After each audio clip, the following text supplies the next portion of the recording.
Lecture 1 में हमने सीखा कि फाइनेंशियल का क्या मतलब है, अकाउंटिंग का क्या मतलब है, इस पूरे टर्म फाइनेंशियल अकाउंटिंग का क्या मतलब है, इसके सारे बेसिक जो चीज़ें थी समझने वाली वो हमने लेक्चर 1 के अंदर देखी और सीखी। आज लेक्चर 2 में हम देखने वाले हैं कुछ बेसिक टर्म्स जो कि आगे जाके बहुत यूज होंगे, और अगर आपने इन कॉन्सेप्ट्स को अभी नहीं समझा तो बाद में आपको बहुत ही मुश्किल होगी। इसलिए डायरेक्टली जंप करने पे मुश्किल क्वेश्चंस पे अच्छा है कि आप पहले बेसिक को समझ लें। तो हम इस लेक्चर में कुछ बेसिक टर्म्स हैं उनको अच्छे से समझने की कोशिश करेंगे। सबसे पहले बात करते हैं एसेट। आखिर एसेट क्या चीज है? जब भी हम कारोबार करते हैं, कारोबार मतलब बिजनेस, कोई भी काम जो पैसे कमाने के लिए किया जाता है उसे हम बिजनेस कहते हैं। अब बिजनेस में जाहिर सी बात है हम कोई ना कोई चीज तो लगाते हैं पैसा कमाने के लिए, कुछ न कुछ लगाते हैं, कोई ना कोई रिसोर्स हमारा होता है, चाहे वो कैश हो, मशीन की फॉर्म में हो, नेचुरल रिसोर्स की फॉर्म में लैंड, ऑयल, कुछ न कुछ लगाना पड़ता है फायदा कमाने के लिए, उसे हम कहते हैं एसेट। एसेट दरअसल हमारा एक फाइनेंशियल रिसोर्स होता है कारोबार में। Asset is the financial resource in business. Resource का मतलब होता है आपका असासा, जो भी आपने बिजनेस के अंदर लगाया ताकि आपको फायदा हो। जैसे कि वो कैश हो सकता है, नेचुरल रिसोर्स में लैंड, ऑयल या सोना कुछ भी हो सकता है, मशीनरी हो सकती है, गाड़ियां वगैरह, या इन्वेंट्री में खादे वगैरह हो सकते हैं, सप्लाईज फर्नीचर वगैरह हो सकता है। रिसीवेबल रिसोर्सेज मतलब वो जराए जो आपको मिलने हैं। जराए दो तरह के हो सकते हैं, एक रिसीवेबल, दूसरा पेएबल। रिसीवेबल वो होता है जो आपको मिलना है, पेएबल वो होता है जो आपको देना है। अब बिलफर्ज कोई शख्स कारोबार खोलता है चीजों को इंस्टॉलमेंट पे देने का, वो चीजों को इंस्टॉलमेंट में बेचता है, मंथली उनसे पैसे लेता है, तो मंथली उसको मुनाफा मिलना है, वो भी उसका एसेट कहलाता है। रिसीवेबल रिसोर्सेज में हम उसको रखते हैं कि भाई ये रिसीवेबल रिसोर्स है, इसका ये इसका एसेट है, मतलब जो आपको मिलना है वो भी आपका रिसीवेबल रिसोर्स कहलाता है। लेकिन जो आपको देना है, मतलब आपने उधार लिया है, किसी को देना है, वो पेएबल कहलाता है, वो लोन कर्जा हो गया। लेकिन एसेट में रिसीवेबल रिसोर्सेज रखते हैं जो हमें मिलने होते हैं। ये कुछ मिसाल थे एसेट के, मतलब कोई भी फाइनेंशियल रिसोर्स आप बिजनेस में लगाते हो उससे हम एसेट कहते हैं। एसेट के अब दो तरह के इकसाम होती हैं। पहली इकसाम इसकी है टेंजिबल एसेट। टेंजिबल का मतलब होता है जिसको आप छू सको।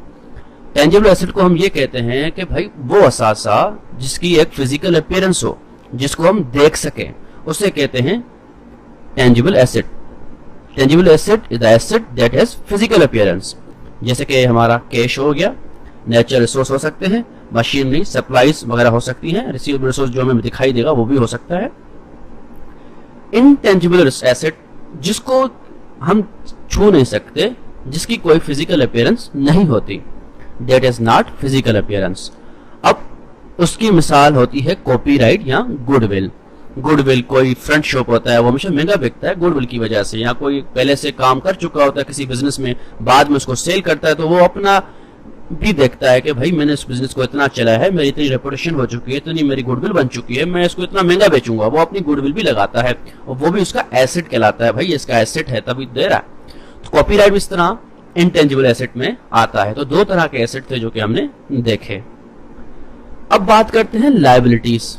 लायबिलिटी दरअसल हम कारोबार में जब कर्जा लेते हैं उस कर्जे को हम कहते हैं लायबिलिटीज। कोई भी चीज जो हमने ली अब हमें अदा करनी है वो लायबिलिटीज कहलाती हैं। चाहे वो आपने कोई असासा खरीदा हो, मतलब बिलफर्ज आपने कैश किसी से लिया और बिजनेस में लगाया, कैश तो आपके पास बेशक आया, वो आपका एसेट हो गया, लेकिन आपने वो कर्जा लिया था तो वो लायबिलिटी भी आपकी हुई। तो इसलिए लायबिलिटीज वो चीज जो आपको अदा करनी है उसे हम लायबिलिटीज कहते हैं। लोन वगैरह, कर्जा जो भी आपको अदा करना है, आपकी जिम्मेदारी है, आपको वापसी करना है, तो वो लायबिलिटीज कहलाती है। Liabilities are the financial obligations. Obligations मतलब होता है जिम्मेदारी जो कि आपको अदा करनी है वापस, कर्जा जात वगैरह सब। लोन्स पेबल जो मैंने आपको यहाँ पे दिखाया, जो आपको देना है, कोई भी रिसोर्स जो आपको देना है वो भी कर्जा में आता है। इसकी कुछ मिसाल ये होती है यूटिलिटी पेबल, जो कि आपका बिल आता है, अगर आपने अदा नहीं किया तो वो आपके कर्जे के तौर पे शामिल हो जाता है, वो जो आपको अदा करना है हर हाल पे। जाहिर सी बात, आपके पास आया, आपको अदा करना है। सैलरी पेबल, बिलफर्ज आपने कारोबार खोला है, उसमें लोग रखे हैं, एम्प्लॉइज रखे हैं जिनको आपको सैलरी देनी है, वो भी सैलरी पेबल होता है। लेकिन आपने उसको सैलरी नहीं दी मंथली, बाद में देनी है, तो आपके ऊपर वो कर्जा हो गया, डबल सैलरी करके उसको आपको देनी पड़ेगी। एक महीने की नहीं दी तो सैलरी पेबल में वो आ जाएगी, सैलरी आपको देनी है। तो ये भी लायबिलिटीज कहलाती हैं, आपकी जिम्मेदारियां कहलाती हैं। तो एसेट होता है असासा, जो आपने बिजनेस में लगाया पैसे कमाने के लिए। लायबिलिटीज होती हैं कर्जा, जो आके आपको देना है।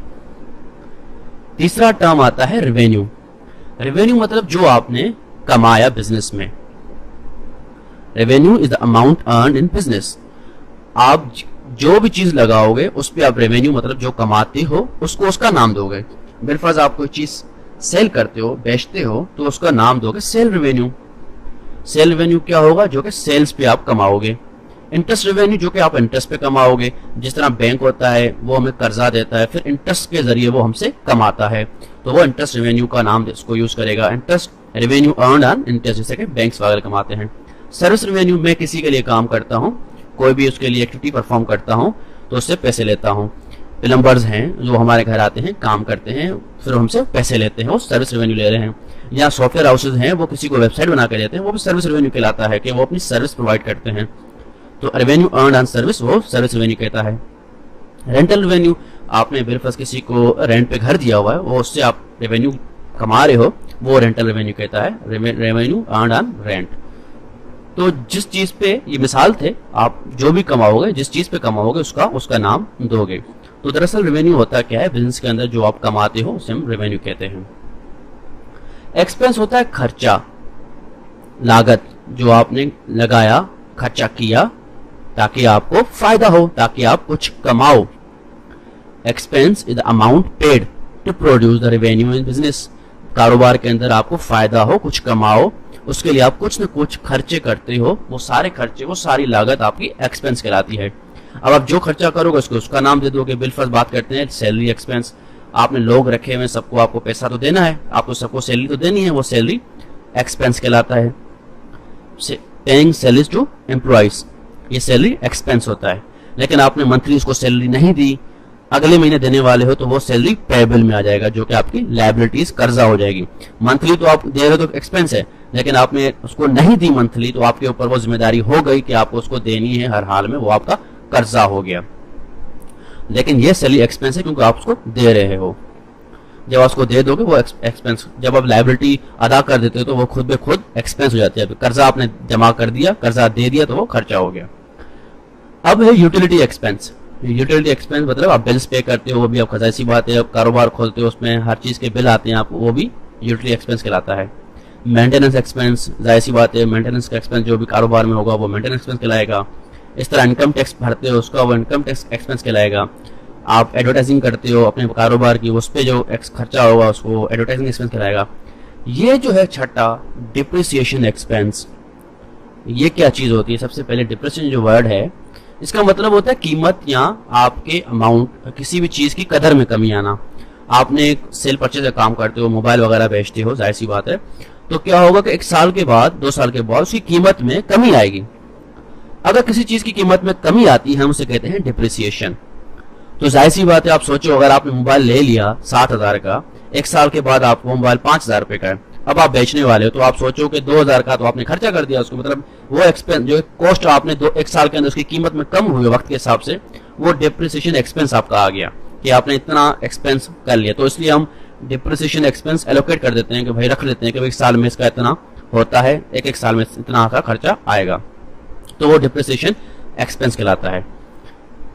डिप्रिसिएशन का मतलब हुआ कदर व कीमत में कम होना। डिक्लाइन मतलब कमी in value of asset with respect to time, इसका डिप्रिसिएशन। तो डिप्रिसिएशन एक्सपेंस क्या होता है? Cost allocated for depreciation of any asset. किसी भी जराया फाइनेंशियल रिसोर्स की जो कमी आए टाइम के हिसाब से, उसके लिए हम पैसे जो रख देते हैं भाई इसका डिप्रिसिएशन एक्सपेंस ये है।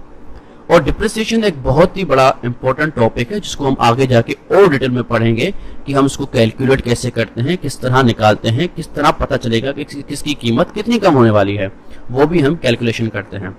खैर, तो डिप्रिसिएशन किसी चीज की होने वाली है तो उसके लिए हम पैसे रखते हैं, उससे हम कहते हैं डिप्रिसिएशन एक्सपेंस। अभी हम टर्म्स को समझ रहे हैं, किस टर्म का क्या मतलब होता है।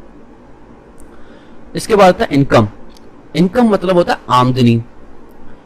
आपने आखिर कमाया कितना, आपने खर्च तो किया, चले कोई चीज खरीद ली, अब बेची, आपको मुनाफा कितना हुआ, असल फायदा आपको कितना हुआ, वो आपकी आमदनी कहलाती है। अब वो कैसे निकालते हैं वो भी हम देख लेते हैं। तो इनकम हुई क्या? Income is the economic benefit in business. जो मालियाती फायदा हुआ आपको उसे हम कहते हैं इनकम। कैसे निकालते हैं? बिलफर्ज आपने 5,000 की मोबाइल ली, जिसे हमने कहा एक्सपेंस, ठीक है। आपने 7,000 की बेची, इसे हम कहते हैं रेवेन्यू। अब 7,000 की बेची है, 5,000 की ली है, तो आपको मुनाफा कितना हुआ? जाहिर सी बात है, दोनों को सब्ट्रैक्ट करेंगे।